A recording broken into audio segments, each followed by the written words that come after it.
यह सच बात है। यह बिल्कुल सही कहावत है कि जिंदगी में जो होता है अच्छे के लिए होता है। तो आइए मैं एक कहानी के माध्यम से समझाते हैं। जंगल में एक नवयुवक महात्मा से मिलने आया।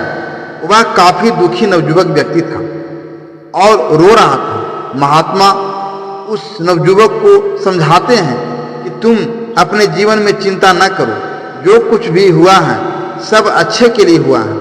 नवयुवक गुस्से में कहता है, आप कैसे बातें कर रहे हैं? मेरा सब कुछ लूट गया, लुटेरों ने मेरी हर एक चीज लूट ली। अब मेरे पास घर जाने के लिए कुछ भी नहीं बचा है। यह मेरे साथ अच्छा कैसे हुआ? यह मेरे साथ बहुत बुरा हुआ है और यह बुरा ही है। आप इसे भला कैसे कह सकते हैं कि मेरे साथ अच्छा हुआ है?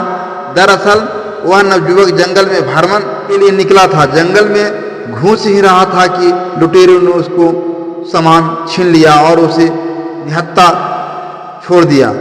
महात्मा कहते हैं, मैं तुम्हें एक कहानी के माध्यम से समझाता हूँ। इस कहानी को तुम ध्यान से सुनो, क्योंकि यह कहानी आपकी जिंदगी बदलने वाली है। महात्मा ने उस नवयुवक से कहा, एक समय की बात है, एक बार एक गांव में भयंकर बाढ़ आई। इतनी तेज बाढ़ आई कि सब कुछ दह गया। उसी गांव में एक किसान का बहुत गरीब परिवार रहता था, जिसके पास खाने को कुछ न था। उसके पास थोड़े बहुत अनाज की वस्तुएं थी, लेकिन बाढ़ में सब बर्बाद हो गई और जो कुछ बचा था सब नष्ट हो गया। उस किसान का एक लड़का था। लड़के ने कहा, कोई बात नहीं पिताजी, दह गया तो दह जाने दो, जो हुआ अच्छा हुआ। किसान को बहुत गुस्सा आया और कहा, तू कैसी पागली जैसी बातें कर रहा है? मेरा सब कुछ छिन गया। यहाँ पर खाने को मेरे पास अनाज नहीं है और रहने को जो भी हमारे घर था वह बाढ़ में बह गया। इसमें अच्छा क्या है? यह सब कुछ बहुत बुरा हुआ है। किसान को बहुत गुस्सा आया और उसने लड़के को घर से भगा दिया और बोला, तू यहाँ से चले जा, तू यहाँ रहने लायक नहीं है। लड़का रोते हुए वहाँ से चला गया।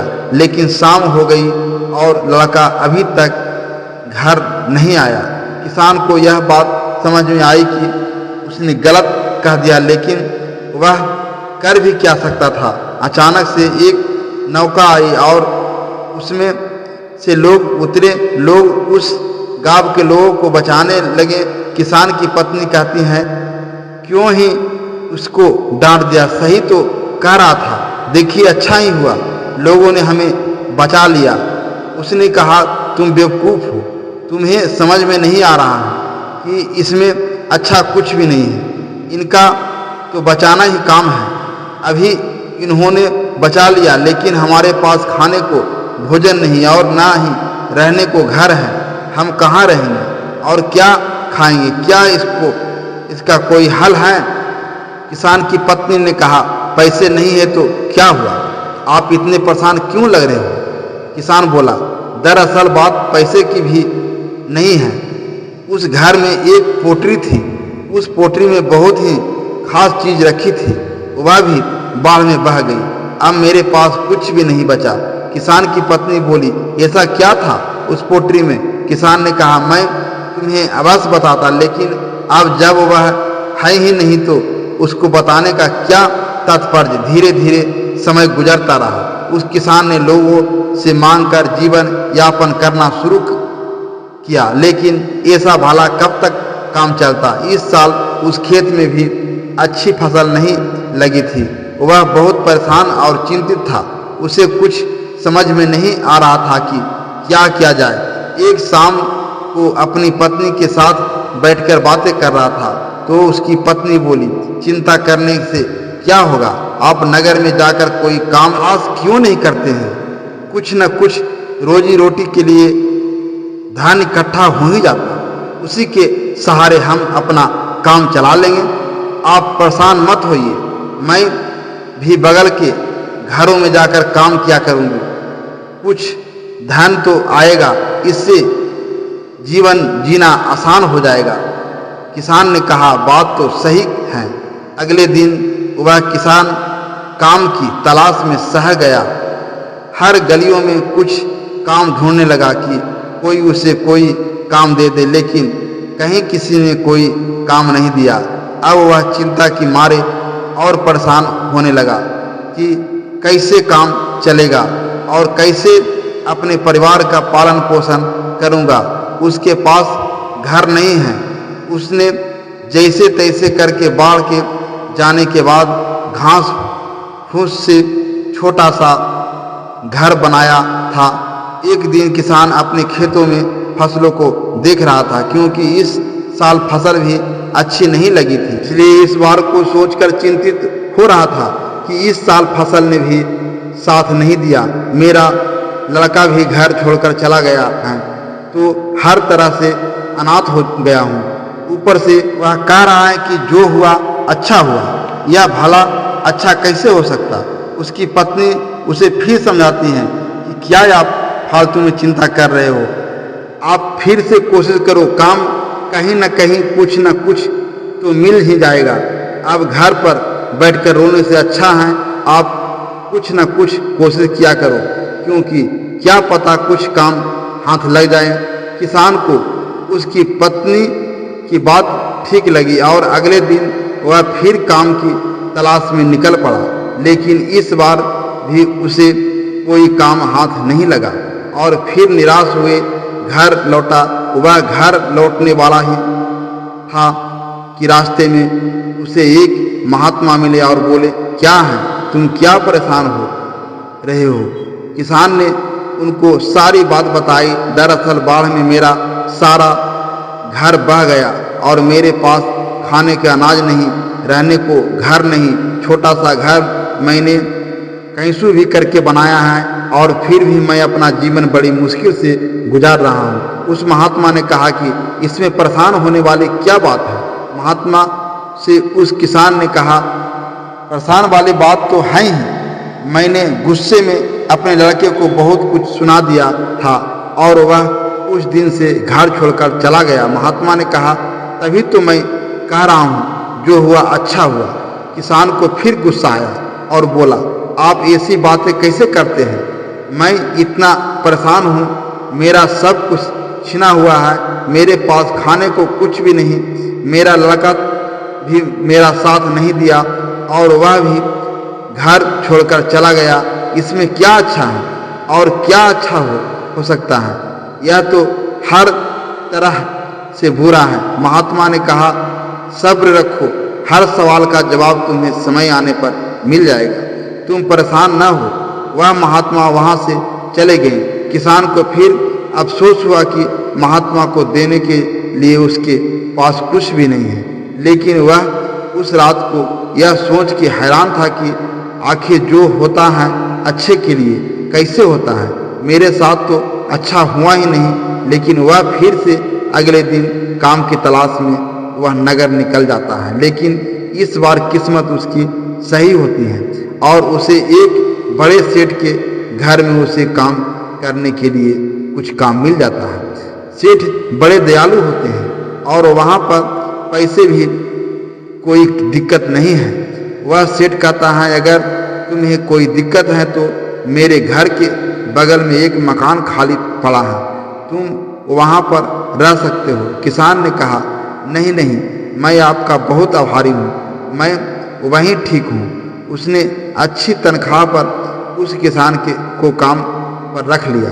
अब वह किसान और उसकी पत्नी बहुत खुश थे।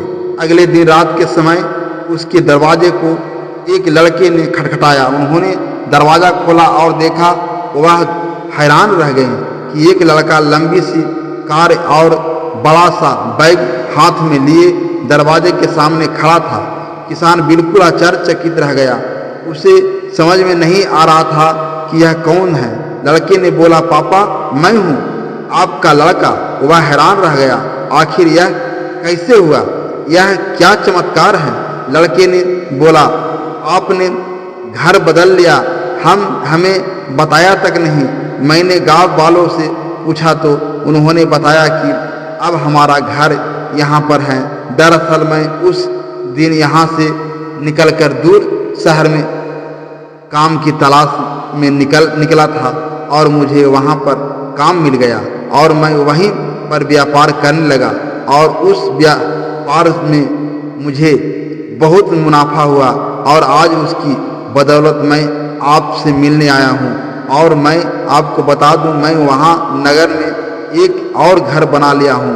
किसान खुशी के मारे कूदने लगा। सब समझ में आ गया। लड़के ने कहा, पापा मैंने कहा था ना, जो होता है अच्छे के लिए होता है। अगर उस दिन बाढ़ नहीं आती तो और यह सब कुछ वहाँ नहीं होता, और क्या पता यह बात मैं आपसे बोलता नहीं। अगर यह बात मैं न बोलता तो आप मुझे घर से बाहर नहीं भगाते और न ही मैं रोजगार के लिए नगर में तलाश करता।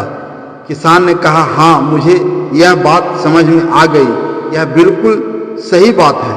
देखो उसी बात की वजह से मुझे भी एक बड़े घर में नौकरी मिल गई, यानी अब डबल मुनाफा, डबल पैसे और हर तरह की से फायदा ही फायदा। हम तो माला माल हो गए। किसान और लड़का जोर जोर से उछलने लगे। कहानी के बाद महात्मा ने उस नवयुवक को समझाया कि जिंदगी में एक बात याद रखना, इंसान की सोच बहुत बड़ी नहीं है। वह कुदरत के फैसले को नहीं समझ सकता और न यह जान पाता है कि उसके साथ जो हुआ अच्छे के लिए हुआ है। वह सिर्फ आज को देखता है कि उसके साथ बहुत बुरा हुआ, लेकिन सच में देखा जाए तो अगर अच्छी नीयत और मन साफ है तो कभी किसी के साथ बुरा नहीं होता। महात्मा ने उस नवयुवक को समझाया कि जिंदगी में जब भी तुम्हारा बुरा वक्त आए तो एक बात हमेशा याद रखना कि यह वक्त गुजर जाएगा।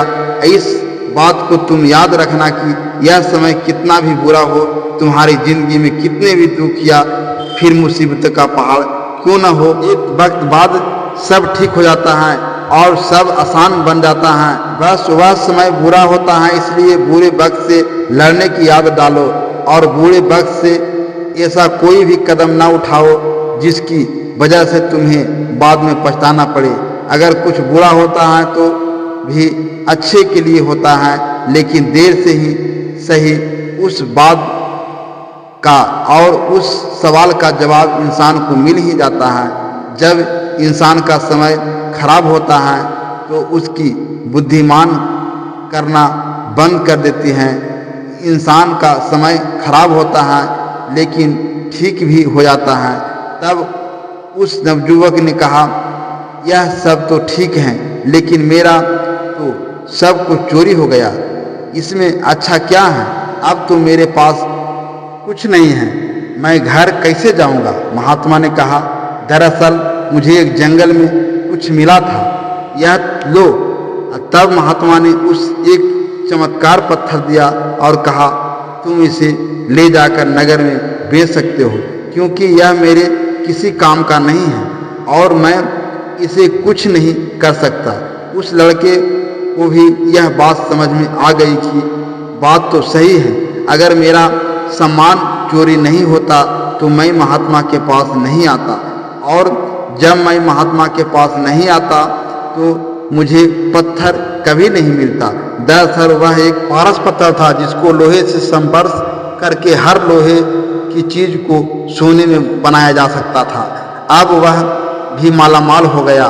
तो दोस्तों, आपने आज के इस वीडियो से क्या सीखा वह मुझे कमेंट में बता सकते हैं। उम्मीद है कि आपको आज की वीडियो पसंद आई होगी, तो इस वीडियो को उस इंसान के पास शेयर करें जिसे इस कहानी को सुनने की जरूरत है, और हमारे वीडियो को लाइक करें। चलिए फिर मिलते हैं अगली नई कहानी के साथ, तब तक के लिए धन्यवाद।